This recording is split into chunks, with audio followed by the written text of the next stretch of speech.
Hi, good morning. It's Saturday, March 8th. And it's really not that early. It's almost 6, but I went to bed really late and it's Saturday. And normally I would have stayed in bed, but I opened a treatment for a client this morning who couldn't get in during the week. So I am waking up early so I can be prepared for that this morning. And it's cold in my house. Lesson 66 of A Course in Miracles. This is my happiness and my function are one. And it's really pretty simple. Like, the first premise is that God gives you only happiness. This could be false, of course, but in order to be false, it is necessary to define God as something he is not. Love cannot give evil. And what is not happiness is evil. I mean, it's what it's doing here is it's like defining things in like logic, like human logic. Oh man, it is dry. Sorry, I'm just rubbing my eyes like crazy. But this is like the second premise is that God is giving you your function. We have seen that there are only two parts of your mind. One is ruled by ego and is made up of illusions. The other is the home of the Holy Spirit where truth abides. There are no other guides but these to choose between, and no other outcomes possible as a result of your choice, but the fear that the ego always engenders, and the love that the Holy Spirit always offers to replace it. So really it's like my happiness and my function are one. So it's really convincing your mind that anything other than love and happiness, anything other than love is not God. And you can't be happy from the ego state. It's just saying that if you don't believe, this is like talking about building that belief, that it's an underlying premise that says that you don't really need to go beyond this premise that my happiness and my function are one. And if you do, it's all ego based and it's not truth, it's not love, it's not of God. So, and it's like function, when it says my function is, we talked about it being acceptance, and it's coming back to saying acceptance and happiness are one. It's like because you accept all that is, you're happy.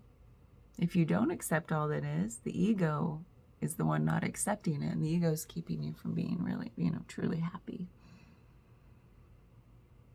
And people, I don't know, this whole ego, if you don't understand what ego really means through this book or through really studying ego stuff, you might think, oh, ego, like somebody's egotistical, it's all about themselves, they're all selfish. It's not what ego is. It's like our driving force in the world. It's like the chatter of the mind.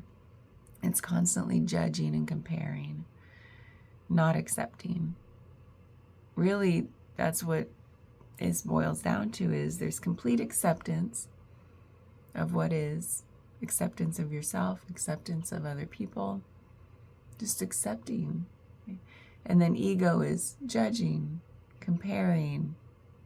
What's wrong? What's wrong? What's wrong with this? What's wrong with that? What's wrong with that? What's wrong with this? There's got to be something wrong. I've got to fix something. It's like the opposite of accepting what is for what it is. And so with that, there can't be happiness, right? That's what ego is doing. It's keeping us from being happy. And this says my happiness and my function are one. God gives me only happiness. He's given me my function. He's given my function to me. Therefore, my function must be happiness, because God doesn't give things that aren't of God, of love, of happiness. That was a big sneeze.